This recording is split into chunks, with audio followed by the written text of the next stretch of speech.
जय हिंद दोस्तों। आज के इस वीडियो में हम लोग देखेंगे जो बीपीएससी के द्वारा आयोजित एईडीओ का एग्ज़ाम है। आपका एग्ज़ाम डेट दे दिया गया है। एग्ज़ाम आपका अप्रैल में होने वाला है। तो एईडीओ सहायक शिक्षा विकास पदाधिकारी के एग्ज़ाम के लिए खान सर के द्वारा कुल 60 टेस्ट का एक मॉडल सेट निकाला गया है, जिसमें देखिए दोस्तों 20 सेट समान भाषा से है, 20 सेट समान अध्ययन से है और 20 सेट समान योग्यता से संबंधित है। तो आइए हम एक एक करके 20 सेट देखेंगे दोस्तों। देखिए पहला है समान भाषा से, उसके बाद आपका समान अध्ययन से दोस्तों, और उसके बाद समान योग्यता से पीडीएफ सेंड कर देंगे दोस्तों। आज के हम इस वीडियो में हम लोग देखेंगे समान अध्ययन का प्रैक्टिस पेपर 1। आइए चलिए वीडियो शुरू करते हैं दोस्तों। वीडियो शुरू करने से पहले आप लोग से एक छोटी सी रिक्वेस्ट है कि अगर आप लोग चैनल पर नए आए हैं तो प्लीज़ चैनल को सब्सक्राइब कर दें, और वीडियो अच्छी लगी तो एक लाइक कर दें, और जो भी डाउट है आप कमेंट करके पूछ सकते हैं दोस्तों। और साथ साथ में आप लोग भी कमेंट करके बताते चलिएगा कि आप लोग का कितना सही हुआ। तो चलते हैं क्वेश्चन नंबर 1 पर दोस्तों। क्वेश्चन नंबर 1 कह रहा है कि सतलुज नदी में मिला दुर्लभ टंटालम निम्नलिखित में से क्या है? बताइए इसका सही उत्तर क्या होगा। कि सतलुज नदी में मिला दुर्लभ टेंटलम क्या है? इसका सही उत्तर होगा ऑप्शन सी, धातु है। जो यह ग्रे रंग की जंगरोधी धातु है, ये भी याद रखिएगा दोस्तों। अगला क्वेश्चन पर चलते हैं, क्वेश्चन नंबर 2। देखिए क्वेश्चन नंबर 2 कह रहा है कि सूची 1 को सूची 2 से मिलान करना है। आइए सूची 1 से सूची 2 को देखते हैं दोस्तों, और बताइएगा इसका सही उत्तर क्या होगा। तो पहला है कि क्रैकिंग आपका पेट्रोलियम से संबंधित है। स्मेलेटिंग आपका कॉपर से संबंधित है। अगला है कि हाइड्रोजिनेशन आपका खाद्य वसाय से, वल्कनाइजेशन आपका रबर से संबंधित है। तो देखिए दोस्तों, ये एक तरफ औद्योगिक विधि है और दूसरी तरफ उससे जुड़े हुए उद्योग का नाम है। तो इसका राइट आंसर होगा 2, 3, 4, 1। ऑप्शन बी इसका सही उत्तर होगा दोस्तों। अगला क्वेश्चन पर चलते हैं, क्वेश्चन नंबर 3। क्वेश्चन नंबर 3 कह रहा है कि भारत में खेती के आदिम रूप के लिए निम्नलिखित में से कौन सा शब्द प्रयोग किया जाता है? बताइए इसका सही उत्तर क्या होगा। कि भारत में खेती के आदिम रूप के लिए निम्नलिखित में से कौन सा शब्द प्रयोग किया जाता है? बताइए इसका राइट आंसर क्या होगा। तो इसका सही उत्तर होगा ऑप्शन ए, बेवर।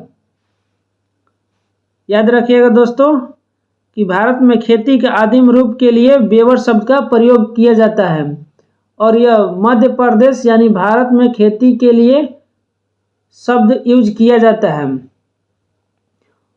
इसे दहिया के नाम से भी जाना जाता है दोस्तों, और यह एक स्थानांतरणशील कृषि है। ये भी फैक्ट याद रखिएगा दोस्तों। अगला क्वेश्चन पर चलते हैं, क्वेश्चन नंबर 4 कह रहा है कि 2011 के जनगणना के अनुसार भारत में शहरी जनसंख्या का प्रतिशत कितना है? बताइए इसका राइट आंसर क्या होगा। कि 2011 की जनगणना के अनुसार भारत में शहरी जनसंख्या का प्रतिशत कितना है? तो इसका सही उत्तर होगा ऑप्शन डी, 31.16%। अगला क्वेश्चन देखिए, क्वेश्चन नंबर 5 कह रहा है कि सुंदरवन के संबंध में निम्नलिखित में से कौन सा कथन सही है? देखिए दोस्तों, यहाँ सही कथन बताना है कि कौन सा कथन सुंदरवन के बारे में सही है। तो बताइए इसका राइट आंसर क्या होगा। तो यह विश्व का सबसे बड़ा डेल्टा है, सही है। इसका नाम सुंदरी पेड़ के नाम से लिया गया, ये भी सही है। यह रॉयल बंगाल टाइगर का घर है, ये भी सही है। यानी ऑप्शन डी इसका होगा कि उपयुक्त में से एक से अधिक सही है। तो इसका राइट आंसर ऑप्शन डी होगा दोस्तों। याद रखिएगा। और सुंदरबन आपका गंगा, ब्रह्मपुत्र और मेघना नदियों के संगम पर बना डेल्टा है, यह भी फैक्ट याद रखिएगा। अगला क्वेश्चन चलते हैं, क्वेश्चन नंबर 6 देखते हैं दोस्तों। क्वेश्चन नंबर 6 कह रहा है कि भारत में राष्ट्रीय वन नीति किस वर्ष से लागू की गई थी? तो बताइए इसका सही उत्तर क्या होगा। कि भारत में राष्ट्रीय वन नीति किस वर्ष लागू की गई थी? तो इसका सही उत्तर होगा ऑप्शन ए, 1952 में।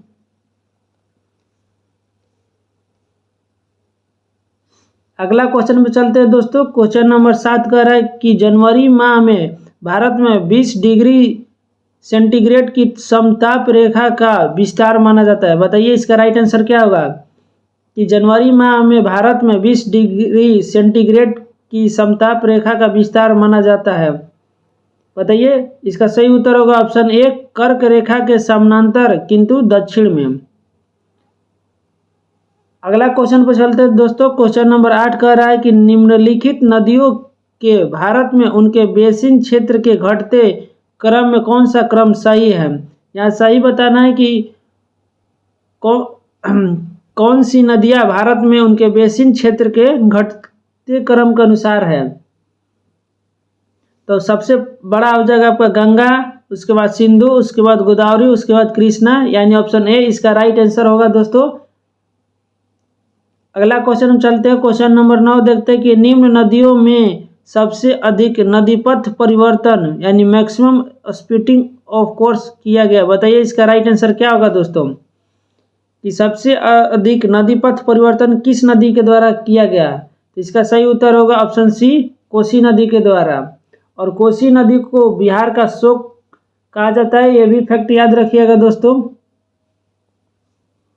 अगला क्वेश्चन देखते हैं। क्वेश्चन नंबर 10 कह रहा है कि कर्क रेखा द्वारा सर्वाधिक क्षेत्र आच्छादित है। बताइए कि इसका सही उत्तर क्या होगा। कर्क रेखा द्वारा सर्वाधिक क्षेत्र कौन सा आच्छादित है। तो इसका सही उत्तर होगा ऑप्शन डी, यानी रांची का पठार भी है, मलबा की पठार भी है आपका, और छोटा नागपुर का पठार भी है। ऑप्शन डी हो जाएगा उपयुक्त में से एक से अधिक। देखिए दोस्तों, कर्क रेखा भारत के कुल 8 राज्यों से होकर गुजरती है। आप लोग ट्रिक याद रखे होंगे, मित्र पर गमछा झार, तो उसमें रांची का पठार भी आता है। और आपका झारखंड राज्य से कर्क रेखा गुजरती है और रांची के समीप से ही गुजरती है।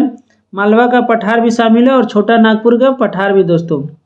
अगला क्वेश्चन चलते हैं। क्वेश्चन नंबर 11 कह रहा है कि बिल्किस बानो के संबंध में सर्वोच्च न्यायालय के फैसले में निम्नलिखित में से कौन सा तथ्य वर्णित है। बताइए इसका राइट आंसर क्या होगा। पहला है कि बिल्किस बानो ने 30 नवंबर 2022 को सर्वोच्च न्यायालय में समय पूर्व दोषियों की रिहाई को चुनौती दी। तो ये सही है। अगला देखते हैं ऑप्शन दोस्तों। ऑप्शन नंबर 2 कह रहा है कि 23 अप्रैल 2019 को सर्वोच्च न्यायालय ने बिल्किस बानो को गुजरात सरकार से 50 लाख रुपए की मुआवजा भी दिलाया था। ये भी सही है। तीसरा कह रहा है कि 8 जनवरी 2024 को सर्वोच्च न्यायालय ने 11 दोषियों को समय पूर्व रिहाई करने संबंधी आदेश को रद्द कर दिया था। ये भी सही है। चौथा कह रहा है कि न्यायमूर्ति वी नागरत्न और न्यायमूर्ति उज्ज्वल भुइया ने निर्णय दिया, ये गलत है। यानी आपका 1, 2 और 3 सही है। इसका राइट आंसर ऑप्शन डी हो जाएगा दोस्तों, उपयुक्त में से एक से अधिक। अगला क्वेश्चन में चलते हैं। क्वेश्चन नंबर 12 देखिए। 12 कह रहा है कि राष्ट्रपति को उनके पद से उनका कार्यकाल खत्म होने से पहले संविधान उल्लंघन के लिए महाभियोग द्वारा हटाया जा सकता है।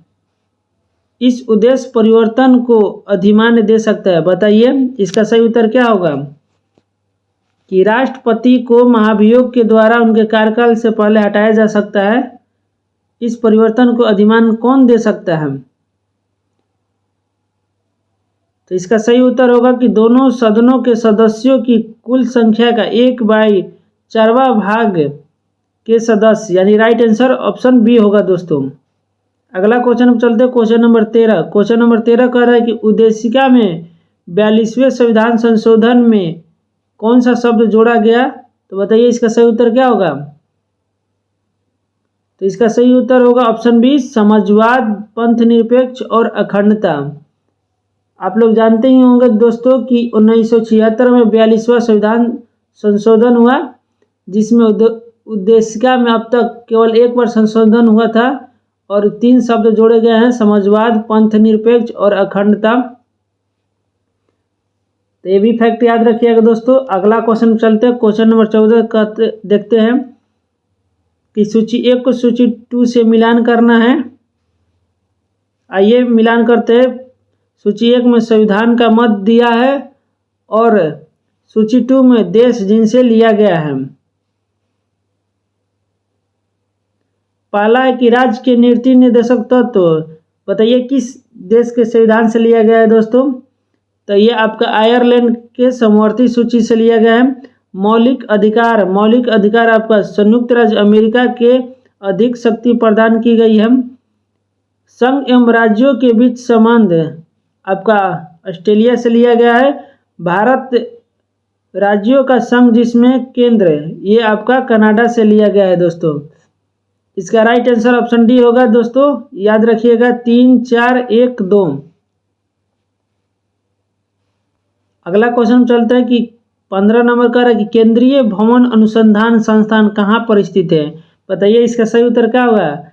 केंद्रीय भवन अनुसंधान संस्थान कहाँ पर स्थित है, तो इसका सही उत्तर होगा ऑप्शन सी, रुड़की में। अगला क्वेश्चन देखते हैं। क्वेश्चन नंबर 16 कह रहा है कि निम्नलिखित में कौन सा आदर्शमूलक वचन है। बताइए इसका राइट आंसर क्या होगा कि निम्नलिखित में से कौन सा आदर्शमूलक वचन है, तो इसका सही उत्तर होगा ऑप्शन सी, सरकार को बेरोजगारी और गरीबी को नियंत्रित करने के लिए और उपाय करना चाहिए। अगला क्वेश्चन देखिए। क्वेश्चन नंबर 17 कह रहा है कि कौन सी गतिविधि किसी क्षेत्र में भूमि उपयोग को प्रभावित करती है। बताइए इसका सही उत्तर क्या होगा, तो इसका सही उत्तर होगा ऑप्शन सी, आर्थिक गतिविधि। अगला क्वेश्चन देखिए दोस्तों कि मैडम कामा ने भारत के तिरंगी स्वतंत्रता ध्वज को कहाँ फहराया था। बताइए इसका राइट आंसर क्या होगा कि मैडम भीखाजी कामा ने भारत के तिरंगी स्वतंत्रता दिवस को कहाँ फहराया था, तो इसका सही उत्तर होगा ऑप्शन सी, स्टुटगार्ट में दोस्तों।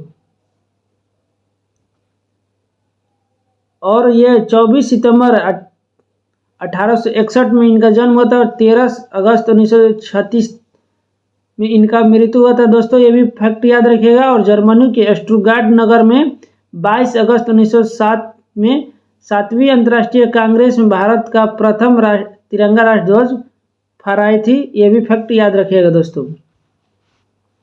अगला क्वेश्चन देखते हो। क्वेश्चन नंबर 19 कि सन 1916 में बाल गंगाधर तिलक और श्रीमती एनी बेसेंटे द्वारा भारतीयों के लिए होम रूल लीग आंदोलन कहाँ चलाया गया था, क्यों चलाया गया था। बताइए इसका राइट आंसर क्या होगा कि होम रूल लीग आंदोलन क्यों चलाया गया था, तो इसका सही उत्तर होगा ऑप्शन सी, ब्रिटिश भारतीय सरकार के स्वशासन प्राप्त करने के लिए।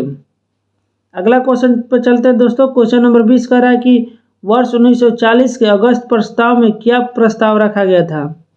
बताइए इसका राइट आंसर क्या होगा कि वर्ष 1940 के अगस्त प्रस्ताव में क्या प्रस्ताव रखा गया था, तो इसका सही उत्तर होगा ऑप्शन बी, डोमिनियन स्टेट।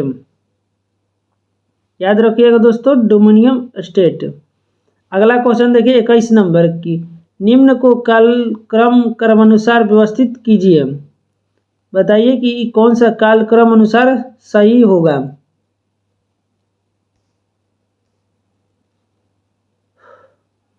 तो पहला हो जाएगा आपका प्रथम विश्व युद्ध का प्रारंभ आपका 1914 में हुआ था दोस्तों। उसके बाद गांधी जी का भारत वापसी 1915 में हुआ था। उसके बाद आपका लखनऊ समझौता आपका 1916 में हुआ था दोस्तों। और चंपारण सत्याग्रह 1917 में हुआ था दोस्तों। तो इस तरह से 3, 1, 2 और 4 इसका राइट आंसर ऑप्शन डी होगा दोस्तों। अगला क्वेश्चन देखते हैं। क्वेश्चन नंबर 22 कह रहा है कि महात्मा गांधी ने 1919 में किसके खिलाफ सत्याग्रह आंदोलन शुरू किया। बताइए इसका सही उत्तर क्या होगा कि गांधी जी ने 1919 में किसके खिलाफ सत्याग्रह आंदोलन चलाया था, तो इसका सही उत्तर होगा इंटेमेंट ऑफ रोलेट एक्ट, यानी ऑप्शन डी इसका सही उत्तर होगा कि इनकैटमेंट ऑफ रोलेट एक्ट। अगला क्वेश्चन देखिए दोस्तों। क्वेश्चन नंबर 23 कह रहा है कि भारतीय राष्ट्रीय आंदोलन गर्मपंथियों के प्रभावाधीन आया था। बताइए इसका राइट आंसर क्या होगा कि भारतीय राष्ट्रीय आंदोलन गर्मपंथियों के प्रभावाधीन आया। कब आया, तो इसका सही उत्तर होगा 1906 के बाद। और प्रमुख ग्रामपंथी नेता कौन कौन थे? तो आपका बाल पाल और लाल थे, बाल गंगाधर तिलक, लाला लाजपत राय और बिपिन चंद्र पाल। अगला क्वेश्चन देखिए 24 नंबर की भारतीय स्वतंत्रता संघर्ष के समय कांग्रेस का शैशव काल किस अवधि को कहा जाता है? बताइए इसका राइट आंसर क्या होगा कि भारतीय स्वतंत्रता संघर्ष के समय कांग्रेस का शैशव काल किस अवधि को कहा जाता है? तो इसका सही उत्तर होगा ऑप्शन ए 1885 से 1905। अगला क्वेश्चन देखिए 25 नंबर की 1857 की क्रांति के समय निम्नलिखित में कौन भारत के गवर्नर जनरल थे? बताइए इसका सही उत्तर क्या होगा? 1800 क्रांति के समय भारत का गवर्नर जनरल कौन था? तो इसका सही उत्तर होगा आपका डॉग कैनिंग, ऑप्शन बी याद रखिएगा दोस्तों, जो 1856 से 1862 तक पद पर थे और 1858 के बाद लॉर्ड कैनिंग ही भारत का प्रथम वायसराय बना। अगला क्वेश्चन देखिए दोस्तों 26 नंबर कि वुड के 1854 के प्रेषण के संबंध में निम्नलिखित कथनों पर विचार कीजिए। आइए विचार करते हैं। इसने उच्च अध्ययन के लिए शिक्षा के माध्यम के रूप में अंग्रेजी की सिफारिश की। तो सही है, बिल्कुल सिफारिश की थी। इसने महिला शिक्षा और व्यावसायिक प्रशिक्षण पर जोर दिया, ये भी सही है। देखिए दोनों कथन सही है और सही कथन ही चुनना है दोस्तों। तो इसका राइट आंसर होगा ऑप्शन सी, 1 और 2 दोनों सही है।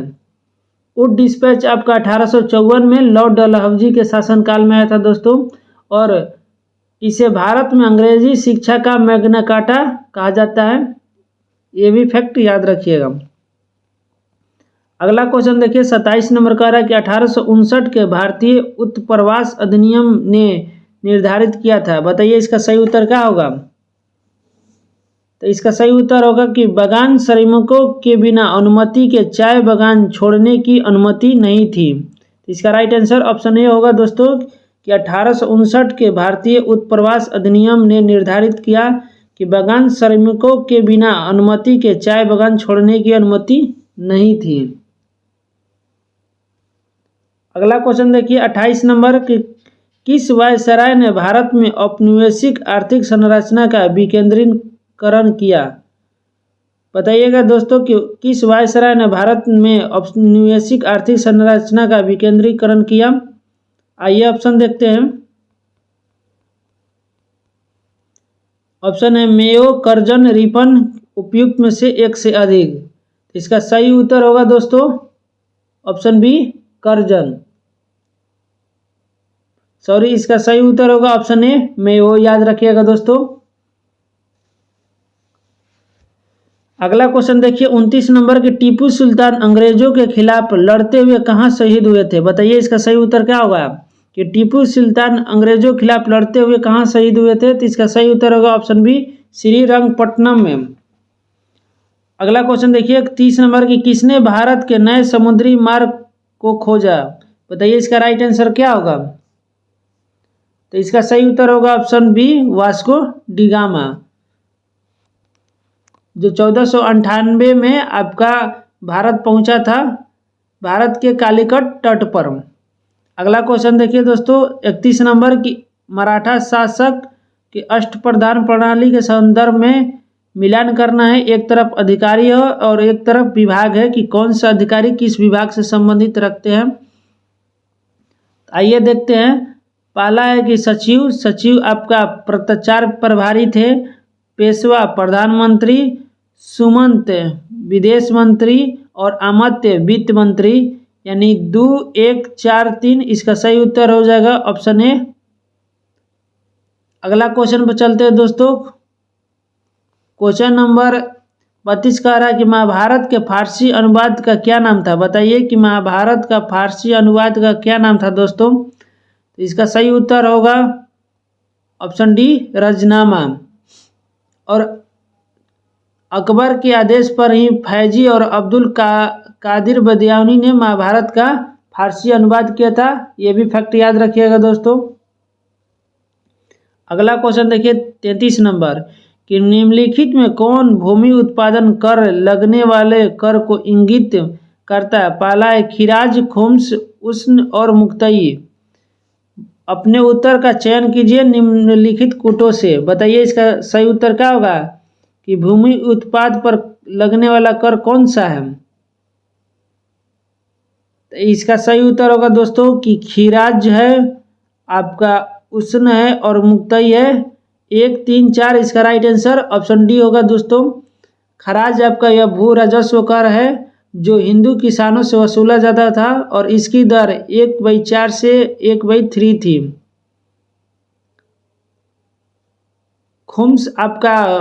खुम्स भूमि उत्पादन पर लगने वाला कर नहीं है, यह खुम्स लूट का धन था दोस्तों। याद रखिएगा कि खुम्स लूट के धन पर लगने वाला कर था जो युद्ध में शत्रु राज्य की जनता से लूट से प्राप्त होता था दोस्तों। और खिराज उरन और मुक्तई भूमि उत्पाद कर से संबंधित है। अगला क्वेश्चन पर चलते हैं।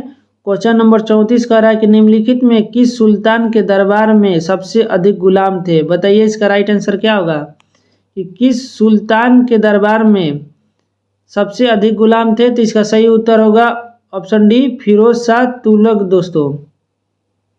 फिरोज शाह तुगलक दासों का बहुत शौकीन था। दासों की संख्या लगभग 1,80,000 थी और दासों के देखभाल के लिए दीवान ए बंदगान नाम का एक विभाग बनाया था दोस्तों। याद रखिएगा। अगला क्वेश्चन चलते हैं 35 नंबर की। मोहम्मद गजनी ने अपने अंतिम सैन्य अभियान भारत पर कब किया? बताइए इसका राइट आंसर क्या होगा? तो इसका सही उत्तर होगा ऑप्शन डी 1027 में और यह सोमनाथ मंदिर भारत के गुजरात राज्य में लूटने के लिए किया था दोस्तों। तो ये भी फैक्ट याद रखिएगा। मोहम्मद गजनी भारत पर कुल 17 बार आक्रमण किया था और पहला आक्रमण 1001 ईस्वी में किया था दोस्तों और अंतिम आक्रमण 1027 में जाटों के विरुद्ध किया था। ये भी फैक्ट याद रखिएगा। अगला क्वेश्चन चलते हैं 36 नंबर कह रहा है कि राजा प्रवर सेन के बारे में निम्नलिखित पर विचार करें।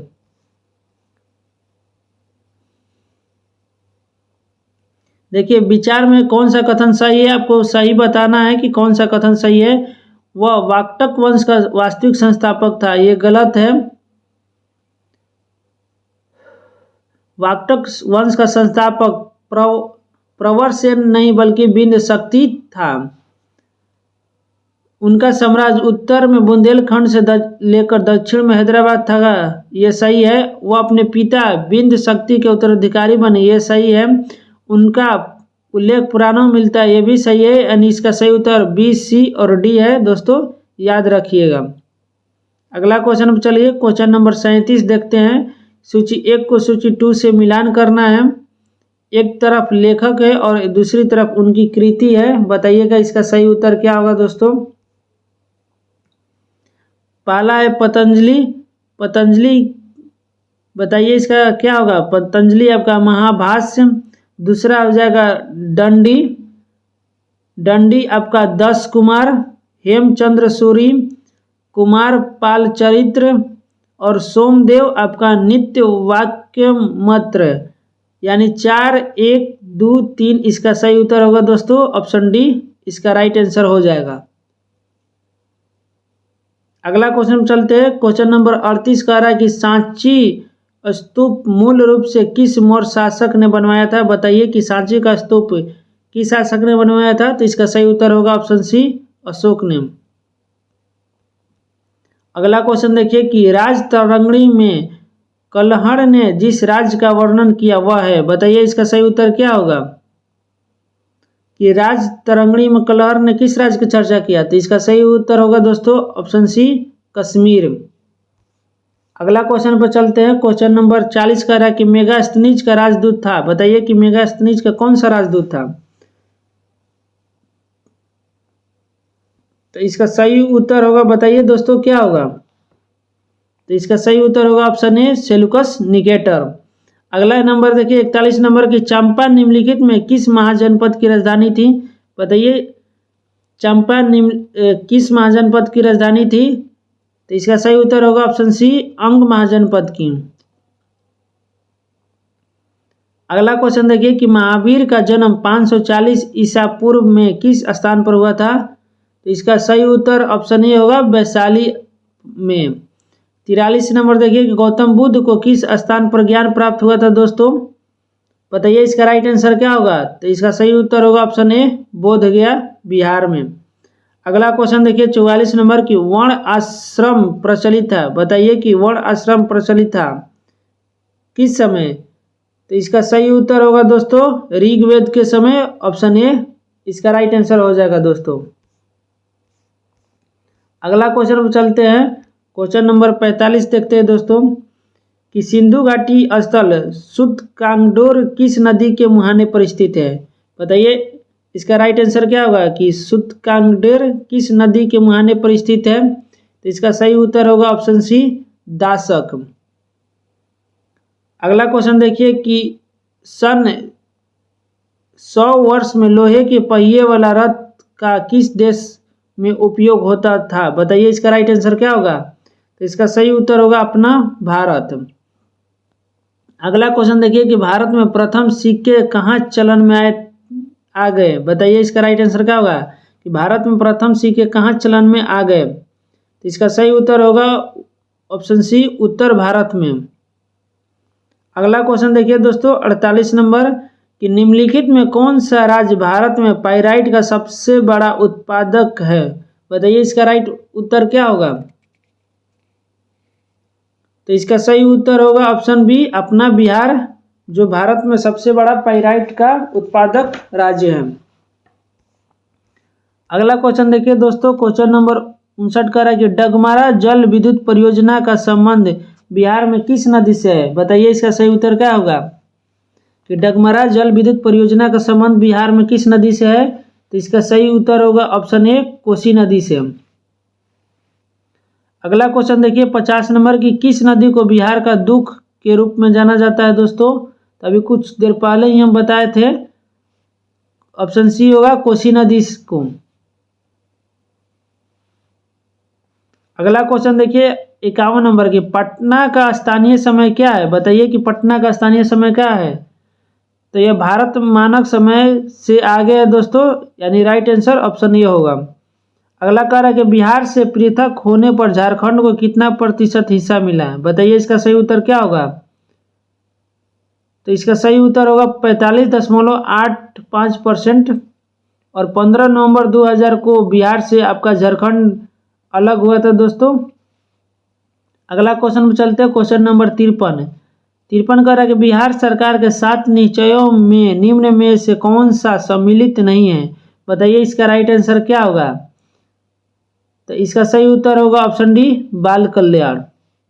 बाकी महिला रोजगार है, साफ पीने का पानी है, सभी परिवार को बिजली की आपूर्ति भी है दोस्तों। अगला क्वेश्चन देखिए 54 नंबर की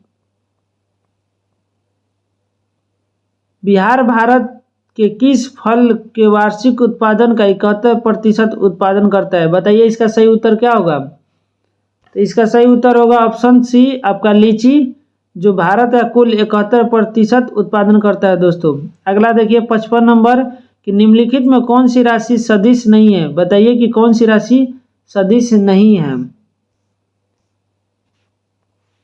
तो इसका सही उत्तर होगा ऑप्शन डी, आयतन आपका सदिश राशि नहीं है बल्कि अदिश राशि है। बाकी विस्थापन, वेग और बल तीनों आपका सदिश राशि है। अगला क्वेश्चन पर चलते हैं, क्वेश्चन नंबर 56 देखते हैं कि स्वतंत्रता पूर्वक गिरते हुए पिंड के लिए कुल ऊर्जा। बताइए इसका राइट क्या आंसर होगा कि स्वतंत्रता पूर्वक गिरते हुए पिंड के लिए कुल ऊर्जा क्या होगा? तो इसका सही उत्तर होगा कि स्थिर रहती है।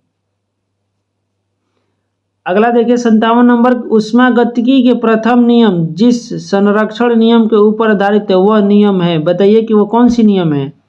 यानी ऊष्मागतिकी किस नियम का प्रथम नियम किससे आधारित है? तो इसका सही उत्तर होगा ऊर्जा के नियम पर आधारित है, यानी ऑप्शन ए इसका राइट आंसर होगा दोस्तों। अगला देखिए 58 नंबर की तेल सिल्क क्या है? बताइए कि तेल सिल्क क्या है? तो समुद्र की सतह पर तेल की पतली फिल्म आपका तेल सिल्क कहलाता है। इसका सही उत्तर ऑप्शन सी होगा दोस्तों। अगला क्वेश्चन देखते हैं 59 नंबर, कह रहा है कि सूखी बर्फ है, बताइए सूखी बर्फ किसे कहते हैं हम। तो इसका सही उत्तर होगा ऑप्शन सी, ठोस कार्बन डाइऑक्साइड को। अगला क्वेश्चन में चलते हैं, क्वेश्चन नंबर 60 कह रहा है कि अम्ल और उनके प्राकृतिक स्रोत है मिलान करना है, बताइए सही मिलान क्या होगा। तो सिरका में आपका एसिटिक एसिड पाया जाता है, संतरा में साइट्रिक एसिड और दही में लैक्टिक एसिड, यानी 3, 1, 2 दोस्तों सही उत्तर ऑप्शन ए हो जाएगा। अगला क्वेश्चन पर चलते हैं, क्वेश्चन नंबर 61 कह रहा है कि स्टेनलेस इस्पात एक मिश्र धातु है, बताइए किसका आपका मिश्र धातु है स्टेनलेस इस्पात। तो इसका सही उत्तर होगा इस्पात क्रोमियम और निकेल का, यानी ऑप्शन ए इसका राइट आंसर होगा। अगला देखिए 62 नंबर की गैलेना का अयस्क है, बताइए गैलेना किसका अयस्क है। तो इसका सही उत्तर होगा ऑप्शन डी, गैलेना आपका सीसा का अयस्क है। अगला देखिए 63 नंबर क्वेश्चन कह रहा है कि भारत में प्रचुर मात्रा में पाए जाने वाला अयस्क है, बताइए इसका राइट आंसर क्या होगा। तो इसका सही उत्तर होगा ऑप्शन ए, मोनोजाइट आपका भारत में प्रचुर मात्रा में पाया जाता है। अगला क्वेश्चन देखिए दोस्तों 64 नंबर की कौन सा रासायनिक अपक्षय प्रक्रम चूना पत्थर को अत्यधिक प्रभावित करता है, बताइए इसका सही उत्तर क्या होगा कि कौन सा रासायनिक अपक्षय प्रक्रम चूना पत्थर को अत्यधिक प्रभावित करता है। तो इसका सही उत्तर होगा इनमें से कोई नहीं। अगला क्वेश्चन पर चलते हैं, क्वेश्चन नंबर 65 देखते हैं। एक तरफ सूची 1 और सूची 2 को मिलान करना है, बताइए कौन सा मिलान सही होगा दोस्तों। पहला है कि धोने का सोडा को आपको सोडियम कार्बोनेट कहते हैं। दूसरा है कास्टिक सोडा को सोडियम हाइड्रोक्साइड कहते हैं। तीसरा है तुतिया को आप कॉपर सल्फेट कहते हैं। और हाइपो को सोडियम थायोसल्फेट कहते हैं, यानी 4, 1, 2, 3 इसका राइट आंसर होगा दोस्तों ऑप्शन ए। अगला क्वेश्चन पर चलते हैं, क्वेश्चन नंबर 66 देखते हैं कि लोहे के संक्षारण यानी जंग लगने को रोकने के लिए निम्नलिखित में से कौन सी विधि उपयुक्त नहीं है, बताइए इसका सही उत्तर क्या होगा। बताइए इसका राइट आंसर क्या होगा दोस्तों कि लोहे के संक्षारण को रोकने के लिए निम्नलिखित में कौन सी विधि उपयुक्त नहीं पूछ रहा है। तो इसका सही उत्तर होगा ऑप्शन डी, भर्जन। अगला क्वेश्चन देखिए 67 नंबर की केंद्रक को सबसे प्रथम किसने खोजा एवं नाम दिया था, बताइए कि केंद्रक की खोज सबसे प्रथम किसने किया था और नाम दिया था। तो इसका सही उत्तर बताइए क्या होगा। तो इसका सही उत्तर होगा ऑप्शन सी, रॉबर्ट ब्राउन।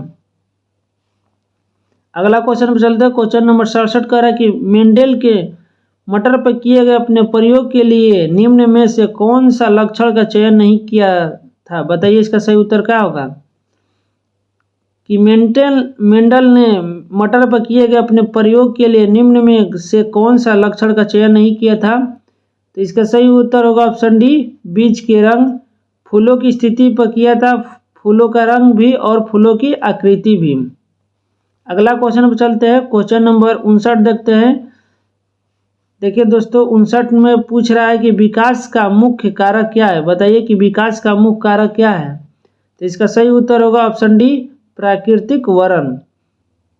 अगला क्वेश्चन देखिए दोस्तों, क्वेश्चन नंबर 70 कह रहा है कि निम्नलिखित में से कौन एक वर्णीय एक मूलभूत इकाई है, बताइए इसका सही उत्तर क्या होगा कि कौन एक वर्णीय मूलभूत इकाई है। तो इसका सही उत्तर होगा ऑप्शन सी, वंश और जाति दोनों।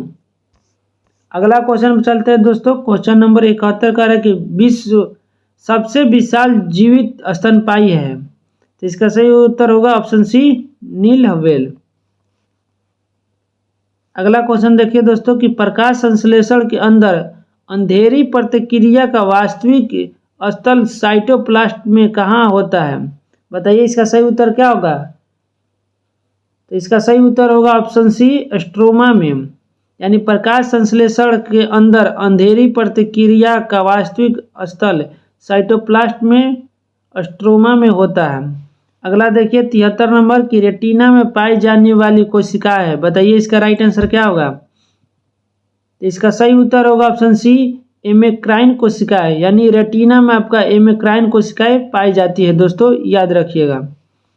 अगला क्वेश्चन देखिए 74 नंबर कि आधुनिक मनुष्य के हाल का पूर्वज है, बताइए इसका सही उत्तर क्या होगा। तो इसका सही उत्तर होगा ऑप्शन बी, क्रो-मैग्नोन मानुस।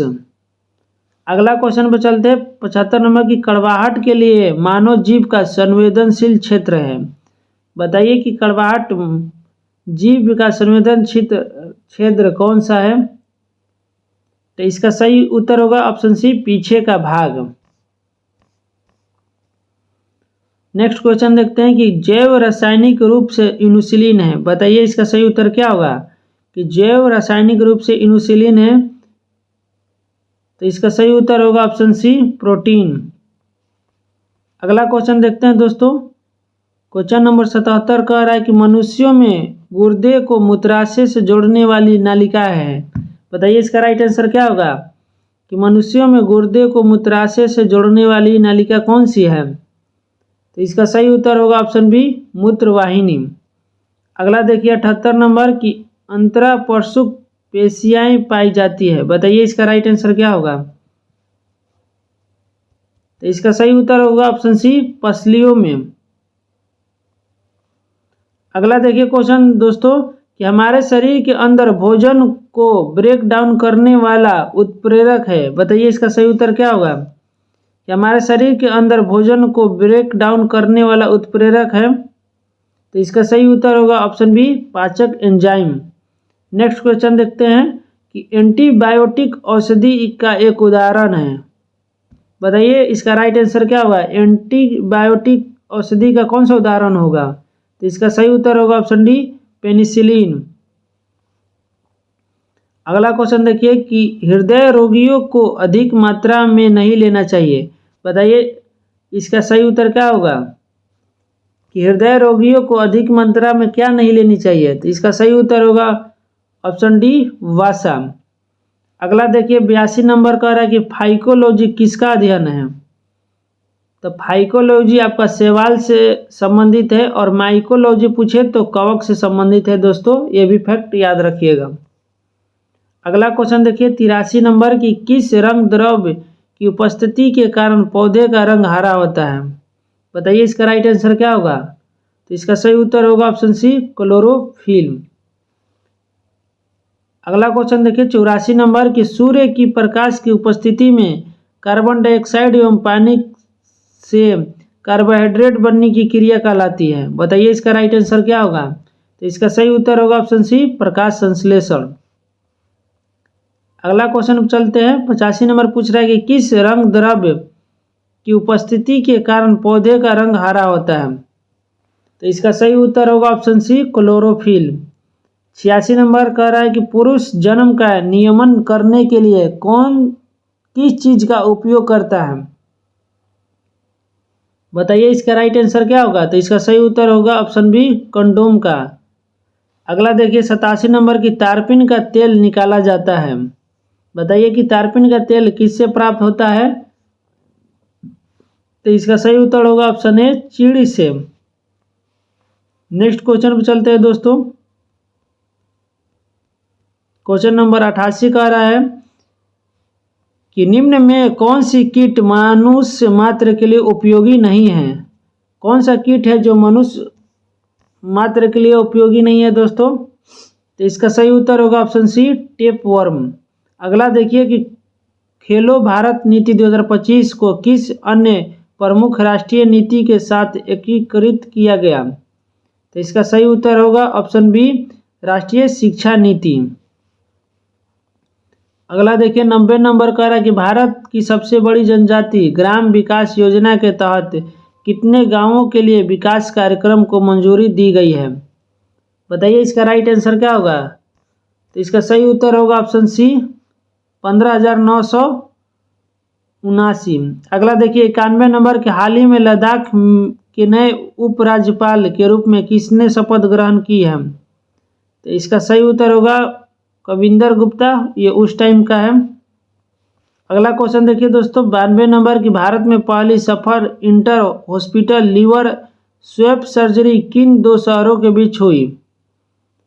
तो इसका सही उत्तर होगा कोयम्बटूर के दो अस्पतालों के बीच।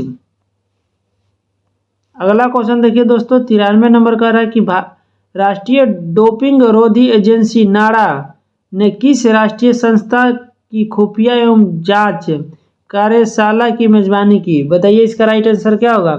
तो इसका सही उत्तर होगा विश्व डोपिंग रोधी एजेंसी, ऑप्शन बी इसका सही उत्तर होगा दोस्तों। अगला क्वेश्चन देखिए कि राष्ट्रीय मानवाधिकार आयोग 28-29 जुलाई 2025 को अपनी खुली सुनवाई और शिविर बैठक किस शहर में आयोजित करेगा? तो इसका सही उत्तर होगा ऑप्शन सी हैदराबाद। अगला क्वेश्चन चलते हैं दोस्तों 95 नंबर कि भारत की पहली निजी स्वामित्व वाली हेलीकॉप्टर फाइनल असेंबली लाइन स्थापित करने के लिए टाटा एडवांस्ड सिस्टम लिमिटेड ने किस यूरोपीय एयर स्पेस कंपनी के साथ साझेदारी की है? बताइए इसका सही उत्तर क्या होगा? तो इसका सही उत्तर होगा ऑप्शन सी एयरबस। अगला क्वेश्चन देखिए दोस्तों कि केंद्र सरकार ने डीआरडीओ के अध्यक्ष डॉक्टर समीर वी कामत को कितने वर्ष का दूसरे सेवा विस्तार प्रदान किया है? तो इसका सही उत्तर होगा दोस्तों ऑप्शन बी 1 वर्ष। अगला देखिए कि मशहूर सनग्लास कंपनी ओक्ले के नए ब्रांड एम्बेसडर कौन बने हैं? बताइए कि ओक्ले का नए ब्रांड एम्बेसडर कौन बने हैं? तो इसका सही उत्तर होगा ऑप्शन सी सुमन गिल। अगला क्वेश्चन देखिए दोस्तों 98 नंबर बिहार सरकार ने मुख्यमंत्री बागवानी मिशन के तहत किस फल की खेती को विश्व रूप से बढ़ावा देने के लिए एक नई सब्सिडी योजना की घोषणा की है? तो इसका सही उत्तर होगा ऑप्शन डी ड्रैगन फ्रूट। अगला क्वेश्चन देखते हैं दोस्तों कि बिहार सरकार ने मुख्यमंत्री डिजिटल स्वास्थ्य योजना के तहत प्रत्येक नागरिक को एक विशिष्ट स्वास्थ्य आईडी प्रदान करने की घोषणा की है। इस योजना का मुख्य उद्देश्य क्या है? बताइए इसका राइट आंसर क्या होगा? तो इसका सही उत्तर होगा कि स्वास्थ्य डेटा का केंद्रीकरण और सुलभता, ऑप्शन बी इसका राइट आंसर होगा दोस्तों। इस सेट का आज का लास्ट क्वेश्चन 100वां नंबर देखिए कि मई 2025 में बिहार में भीषण गर्मी और लू हीटवेव को राज्य सरकार ने किस प्रकार की आपदा घोषित किया है? बताइए इसका सही उत्तर क्या होगा? तो इसका सही उत्तर होगा कि राज्य विशिष्ट आपदा। तो इस तरह से खान सर के द्वारा जो मॉडल सेट समान अध्ययन से रिलेटेड है वो समाप्त हुआ दोस्तों। नेक्स्ट वीडियो में हम सेट नंबर 2 लाएंगे। वीडियो कैसी लगी आप लोग सजेशन दे सकते हैं। मिलते हैं, तब तक के लिए जय हिंद।